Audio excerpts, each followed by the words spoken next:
report. It's been a while. I've been promising to do a Dave's book report for a while. I mean, I've been getting, tied up with work and just a lot of different things. But here I am. I've read 4 books that I'm going to talk about. This will probably be short. I do have another Dave's Corner coming up soon. I've been gathering up on a lot of information. But yeah, let's start.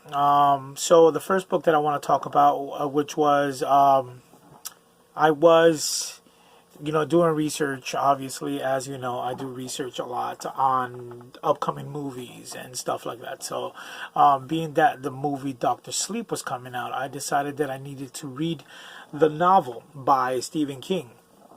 But if I was going to read the Doctor Sleep novel, I had to start off with the original novel, which, if you know, Doctor Sleep is a sequel to the book, The Shining.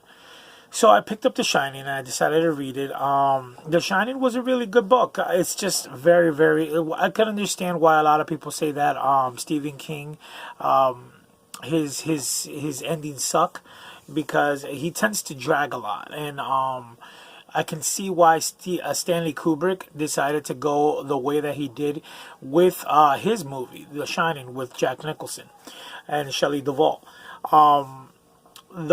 He decided to base Stanley Kubrick decided to base his movie on the hotel by itself, which was kind of like a haunted house type story.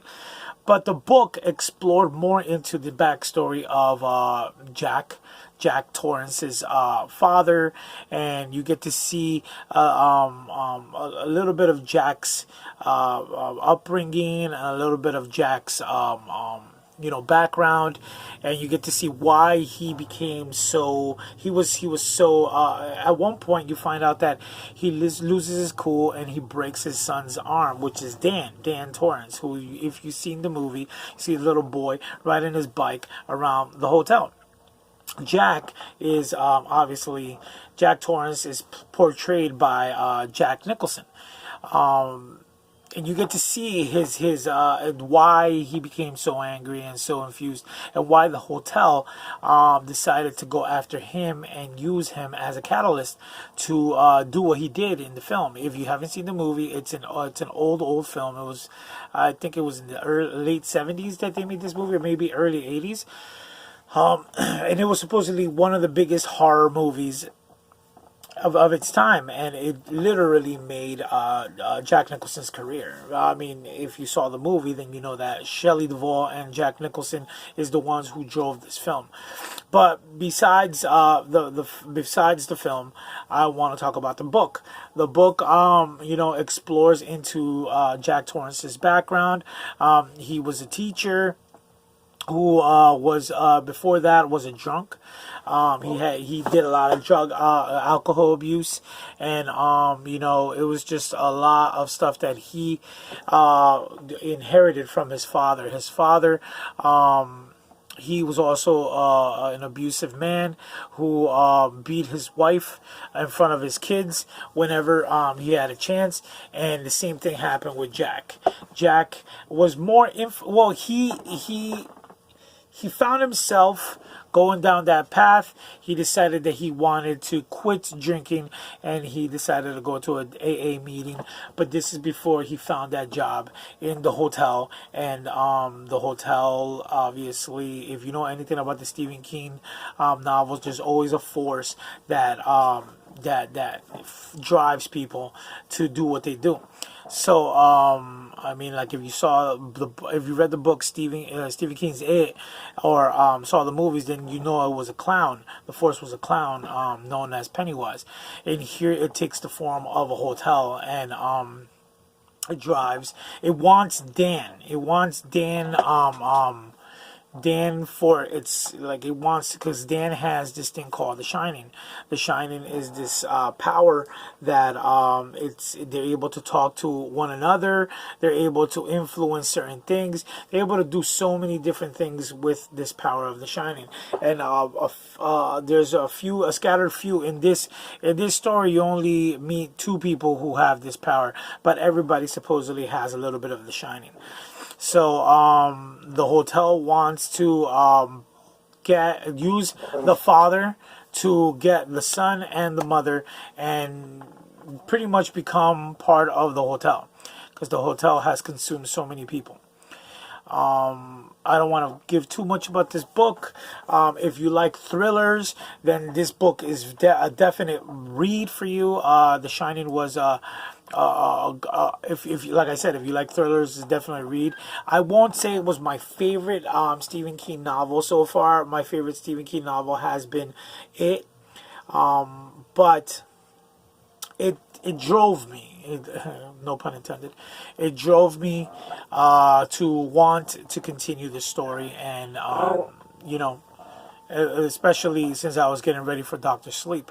Dr. Sleep deals with Dan. I will continue talking about that as I go along. The book is a definite read.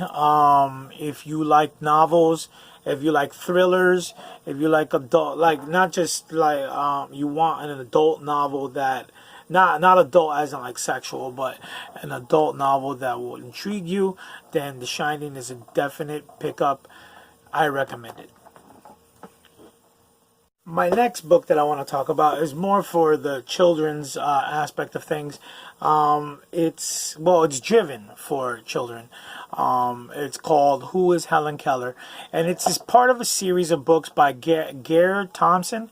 And this author deals with explaining historical figures. And Helen Keller, if you know anything about Helen Keller, she was deaf, deaf and blind. And the book is about Anne Sullivan, who was her teacher, who helped her. She was a very, very troubled young girl who they didn't know how to deal with her. Nobody knew how to. Back in these days, this was like the 18th century. People did not understand how to deal with a deaf blind person. So Anne Sullivan was the first person to come in and have patience to be able to deal with a person such as Helen Keller. She helped her. She helped her learn how to do sign language, and communicate with other people. And as Helen Keller went along, through the novel, and in real life, because this story is based on actual facts, when she broke and was able to finally calm down and started to learn, she did not want to stop learning. She wanted to continue and continue and continue gaining information. And she believed that she could go to school. She believed that she can go to college. She believed that she can, do all the things that normal people could do. Even though she was a normal female, she just could not see and she could not hear. But Anne Sullivan pretty much became her surrogate mother, who was also her teacher, who was also kind of like a nanny. She literally had the patience to teach her everything that she needed, and she went on throughout her life, just side by side, both of them side by side.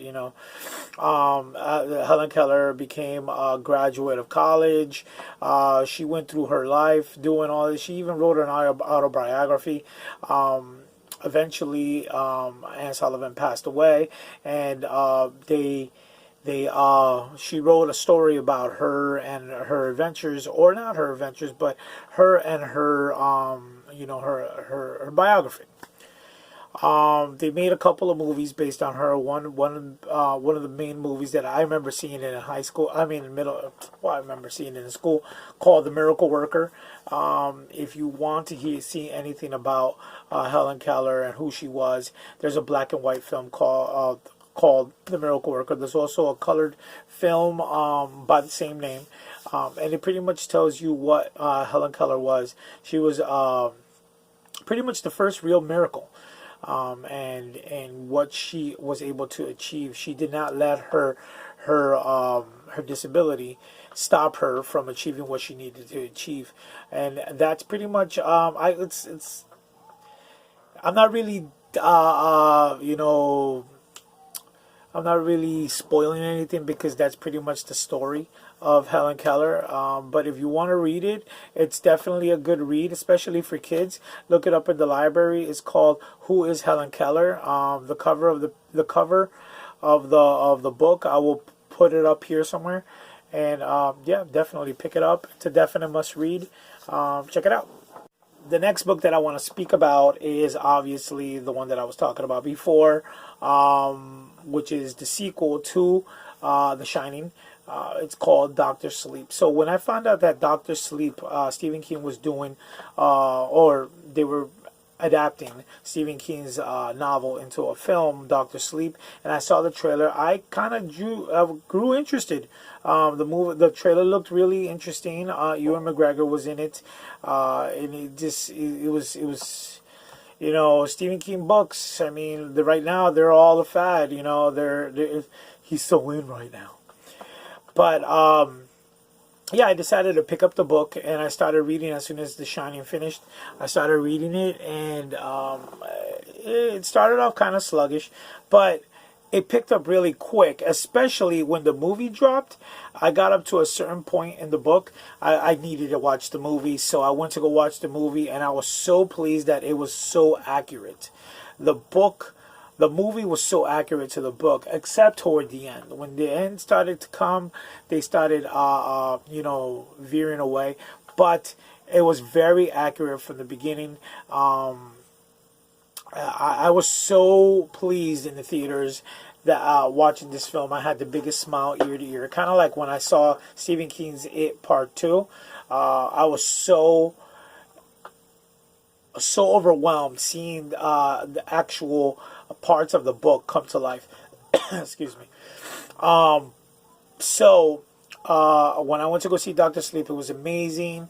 I left the theater enthused. I wanted to finish off the book. I started reading the book again, trying to finish it off as quick as possible because I wanted to get to the ending. I wanted to see if it was close. But then as I veered toward the end, I started seeing that they strayed away so much. And then again, I saw what people were talking about with Stephen King's what's that called, when he's able to stretch out so much stuff in a book. And honestly, there's a lot of stuff that's useless information, but it's still, you need to know this information because it I mean, it's part of the series, and it's just part of the movie, and I'm that type of person that I need to know everything about something that I start. So the book was a definite read. I enjoyed it a lot. The movie was definitely a 2 thumbs up. Unfortunately, the movie flopped in the theaters, which is crazy, but you know what? We're living in the age of the flop. If something's not the Avengers, or if it's not something big budget, people are not going to waste your time. But this movie was definitely great. The book was definitely great. If you're looking for another thriller, or if you already read The Shining and you're looking for another thriller to read, and you're interested in Stephen King, hey, pick up Doctor Sleep. Doctor Sleep was very, very good. It's the story of Dan, the little boy from The Shining, who you see in the movie The Shining riding a bicycle. Dan is actually a grown man, and he's actually followed in his father's footsteps. He decided supposedly he didn't want to, but history is destined to repeat itself, and he has become a drunk. And he has done a lot of foolish things that he doesn't want, that he's not proud of, and he wants to kick the habit. So he joins an AA group, finds himself a sponsor, and you know, is on the road to recovery until he meets a younger girl with the same power of his, The Shining. His power has laid dormant for a while because of the fact that he's been so under the influence. But this little girl is able to awaken his power in some ways. And within the film, I mean within the book, you find out that there's these vampires called the Shining vampires. They eat the shining power off of people with this supposed power, and they're able to keep sustain, their youth and beauty and all that stuff. They're known as the True Knot, and they're after this girl because she's supposedly the most powerful person with the shining, besides Dan. Dan is in his 30s or 40s or whatever the case may be, and he's able to hear her when she calls for help. And I don't want to explain anymore because I might be giving too much stuff away. The book is out there. It was a definite read, like I said. The movie just as good. So pick it up. I definitely recommend it.